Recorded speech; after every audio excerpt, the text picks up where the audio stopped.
Salut à tous, moi c'est Osman. Notre actualité est depuis plusieurs mois occupée par le coronavirus qui continue à impacter nos vies. Le long confinement prolongé à plusieurs reprises touche à sa fin et on commence à procéder étape par étape au déconfinement. Partout dans le monde, les gouvernements prennent des décisions afin de reprendre une vie normale, mais cette nouvelle façon de vivre sera toutefois assez différente de la vie habituelle que nous avons connue. Un autre sujet un peu noyé dans l'actualité a attiré les attentions, l'arrivée de la 5G. Pour certains, c'est une nouvelle plutôt banale, et pour d'autres, une véritable horreur. Vers le début de l'année 2019, des licences pour les fréquences 5G ont commencé à être attribuées à des opérateurs, et des pays comme la Finlande, la Suisse et la Corée du Sud ont initié l'utilisation de cette technologie.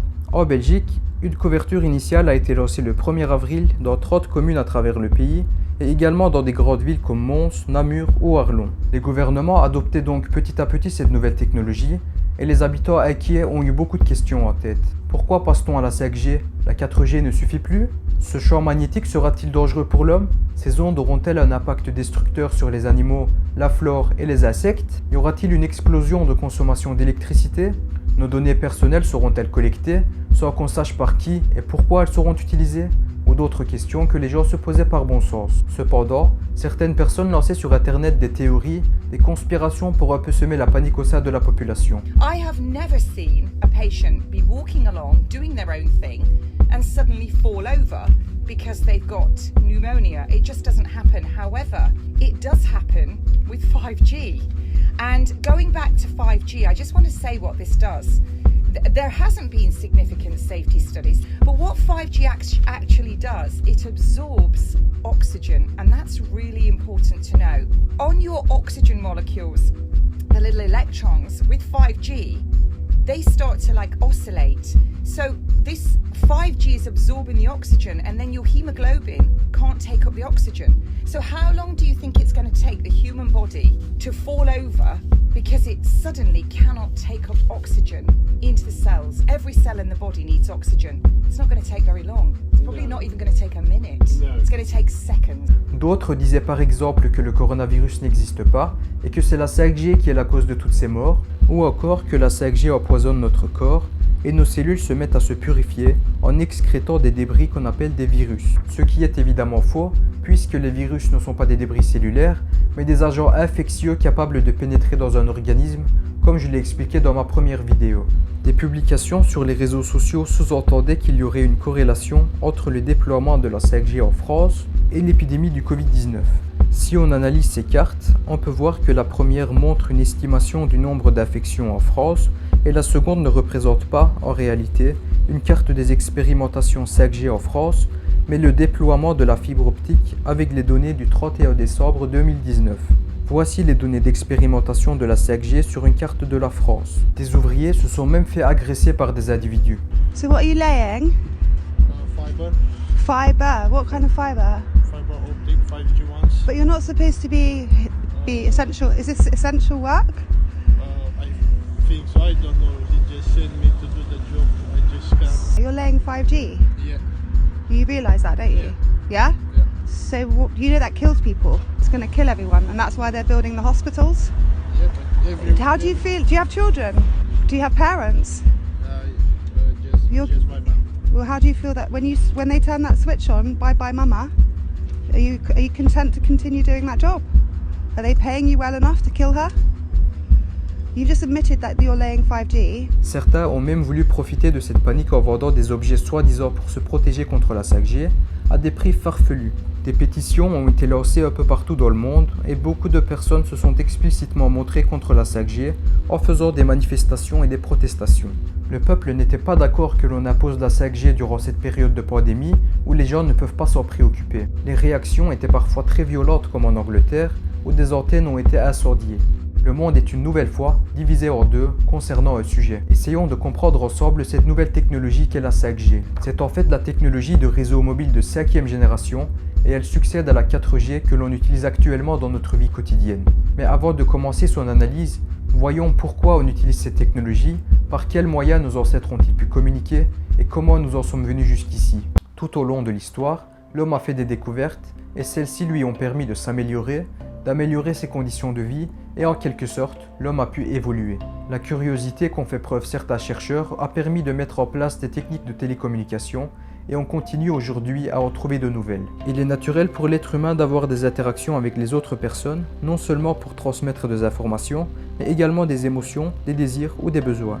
Pour ce faire, on peut avoir recours à des moyens de communication que l'on peut voir comme des outils qui permettent la diffusion de l'information et qui servent donc d'intermédiaire pour qu'un émetteur puisse exprimer et communiquer son message à un récepteur. Ces moyens de communication peuvent aussi être naturels pour l'homme. Une des premières formes a été la communication non verbale. Les hommes faisaient des gestes avec leurs bras, leur corps ou simplement des grimaces pour se faire comprendre. Le langage est spécifique à l'homme, mais dans les débuts, puisqu'il n'y avait pas de langue commune, les hommes avaient du mal à se comprendre entre eux.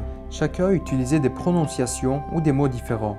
Progressivement, la parole a pu s'améliorer et différentes langues ont été mises au point, ce qui facilitait assez bien les choses à l'époque. Est apparue ensuite l'écriture qui représente le langage à travers l'inscription de signes sur des supports variés, comme la pierre, le papyrus ou encore l'argile. On peut voir ça comme une intégration de la langue des hommes au visible. On pouvait désormais conserver les traces du passé sous forme manuscrite au bénéfice des générations futures. L'être humain continuait à évoluer et des civilisations commençaient à voir le jour en différents endroits sur la Terre, comme par exemple en Mésopotamie ou aux alentours de la vallée du Nil. Ces peuples qui émergeaient avaient besoin de communiquer à distance, mais également entre eux, afin de propager le savoir et leur culture. Certains d'entre eux ont mis au point des procédés qui leur permettaient de répercuter une information sur de longues distances, à l'aide de signaux de fumée ou d'autres méthodes nécessitant l'usage de tambours. Ces systèmes étaient toutefois limités dans leurs possibilités d'expression et sur leur portée. Les humains devaient trouver une autre solution. Ils ont commencé à écrire des lettres qu'ils adressaient à différentes villes du monde, mais les délais de transport étaient longs puisque les conditions matérielles liées au voyage étaient peu développées à cette époque. Atteindre une autre ville pouvait prendre plusieurs semaines, voire des mois. Il exista même une époque où l'homme eut recours à l'usage des pigeons voyageurs. Les premières utilisations datent d'il y a 3000 ans. Le vainqueur des Jeux Olympiques dans la Grèce antique était proclamé par un message transporté par un de ces oiseaux. Les déplacements de ces pigeons étaient courants et considérés comme très fiables jusqu'à la fin de la Première Guerre mondiale. Même si les délais de transport des lettres étaient de plus en plus courts, il fallait trouver une autre solution pour aller plus loin et plus vite. Aux alentours du XVIIIe siècle, un nouveau système de transmission de messages a été inventé, le télégraphe. Cette nouvelle conception permet de transmettre des messages que l'on appelle télégrammes d'un point à un autre à l'aide de codes. Mais comment était-ce possible de faire ça avec les moyens de l'époque? Le télégraphe optique de Chappe était constitué d'un axe central, au sommet duquel était articulée une barre. Aux deux extrémités de cette barre, on retrouvait de nouveau deux autres barres plus petites. Donc tout ça forme un système mobile, et ensemble, ces éléments vont permettre de composer différents signes. Un stationnaire était désigné pour chaque station et devait observer avec une longue vue les stations voisines et reproduire sur la sienne le même signe à l'aide de manivelles. Les messages étaient reproduits sur chaque station jusqu'à destination. La transmission des courriers était considérablement accélérée. On pouvait dès lors donner un message en 2 minutes alors qu'il fallait 3 jours auparavant. Les signaux étaient transmis par groupe de 2. Le premier signal correspondait à un numéro de page et le deuxième indiquait le numéro de la ligne. Seuls ceux qui avaient le dictionnaire du code pouvaient comprendre le message émis. Cette technique, qui avait été un grand tournant dans l'histoire de la télécommunication, avait cependant quelques limites. Les signes étaient inobservables durant la nuit et les temps brumeux. Il fallait donc considérer ces désavantages et trouver un moyen plus efficace. C'est au tour de Samuel Morse d'intervenir. Avec ses assistants, il met au point le code Morse en 1830, que l'on peut voir comme l'équivalent du code du télégraphe optique, mais adapté au télégraphe électrique cette fois. Dans ce répertoire, chaque lettre de l'alphabet est représentée par une suite de traits et de points. Pour communiquer, il faut 2 machines aux 2 extrémités et chaque machine contient un émetteur et un récepteur. L'émetteur est manuel et on peut voir ça comme un interrupteur. Le récepteur par contre est un électroaimant qui est connecté directement sur la ligne. Quand on appuyait sur le manipulateur, le récepteur de la machine qui reçoit le message entrait en action et laissait une marque sur une bande en papier. Le récepteur de la machine qui envoie le message marque également ce code. Voilà à quoi ressemble un message télégraphique. L'utilisateur de la machine va faire des impulsions de durée variable, soit brèves, soit longues, selon qu'il veut marquer des points ou des traits qui vont donc correspondre à des lettres. Les télégrammes arrivaient donc à destination plus rapidement que les lettres et on les utilisait dans différents domaines comme par exemple l'armée, la presse ou la communication internationale.